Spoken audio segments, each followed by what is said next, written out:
The 2013 Rushmore Ultra Cycling Championship brought 6 riders from 6 different states this year to take on the 488 miles and 42,000 feet of vertical elevation.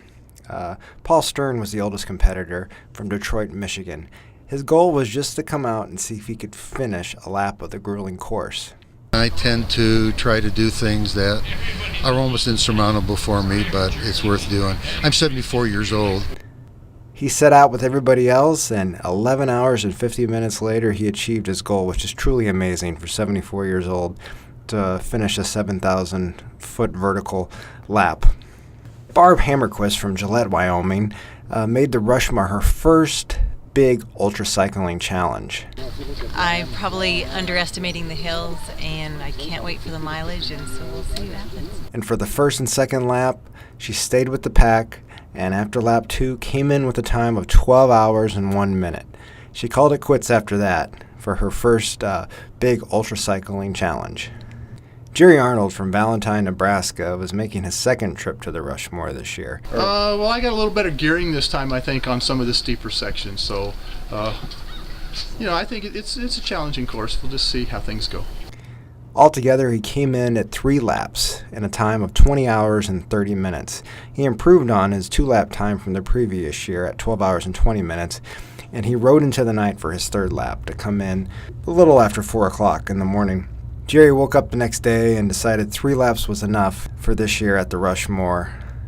Andy Christensen from Racine, Wisconsin, brought an international flair to this year's Rushmore. He's originally from Denmark. Well, I'm looking for the challenge. And, I'm still pretty new to ultra cycling, so this is the first big one for me. But I like the hills, I like the ups and downs, and I thought this looked like a pretty good, pretty cool challenge.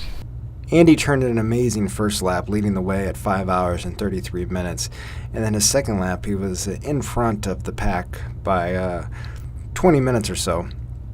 Getting through the night on his 3rd lap, he finished around the 3 o'clock hour and decided to take a break. He woke up the next morning and decided his knee was giving him some problems and didn't want to push it and risk injury. So he came in with a very, very good time of 3 laps at 19 hours and 25 minutes. Lisa Renee Tamanello from Steamboat Springs, Colorado. Well, I just heard about the Rushmore. No, it's a fairly new event, and it sounds just epic with all the climbing and the terrain changes and the beautiful scenery. So all of that combined made for a great race.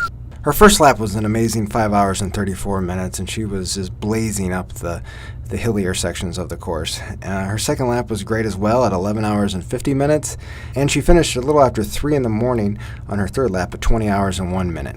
She woke up the next day and decided to head out again and see what she could do past the 3-lap point, and turned in a time of 31 hours and 9 minutes for 4 laps, which is very, very impressive. She called it quits after that, not trying to go out for lap 5.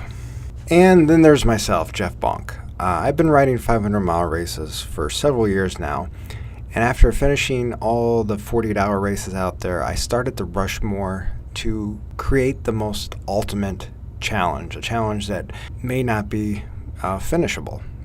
So that was my motivation for coming up with this course, and it was definitely a challenge. I trained on the course throughout the year and really wanted to see if I could put in 6 laps under 48 hours. And amazingly, I was able to figure out how to do it. My first lap, I was right with Andy. Second lap, I was about 20 minutes behind him or so. And then 3rd lap, finished 10 minutes behind Andy, so I was right there. And I knew I had about 3 hours I could spare for rest. As long as I got going the next morning around 7, that would give me 24 and a half hours to do 3 laps. And I thought if I stayed in a low gear, I could, make it. Just go slow pace and just get over the mountains. And then altogether came in at 47 hours, 22 minutes. By far, this is my greatest accomplishment in a 48-hour race. I'm very pleased that I was able to do it, and I definitely have no desire ever to try it again because it is that difficult. So please come out if you're an ultra cyclist and you love to climb.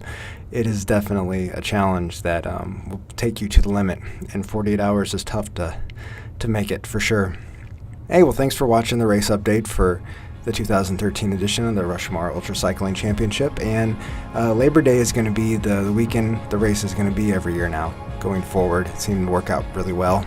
For 2014, we're going to have teams, 6 members or less, so that would be a nice addition for people to come out and see what the course was all about, even if they just want to do one lap, and instead of 6 crazy laps.